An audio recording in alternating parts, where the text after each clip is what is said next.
UAE မှာပေါ့နော် office ပိုင်းနဲ့ရှောက်ချင်တဲ့လူတွေဘယ်လိုရှောက်ရမလဲဆိုတော့ကျွန်တော်တို့ office မှာကျွန်တော် HR ရှိရယ်တခြား department တွေအစုံရှိရယ်ပေါ့နော် cashier မို့ accountant တခြားပေါ့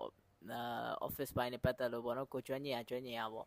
ပြီးတော့ကျွန်တော်ဒီတော့ logistic ပိုင်းနေနဲ့လည်းတချို့ရှောက်ကြရပေါ့နော်အဲ့လိုမျိုးကိုကျွမ်းကျင်တဲ့ office ပိုင်းက position နဲ့ပေါ့နော်ကျွန်တော်တို့ဒီ UAE မှာဆို Indeed အသုံးများရတယ်ဗျ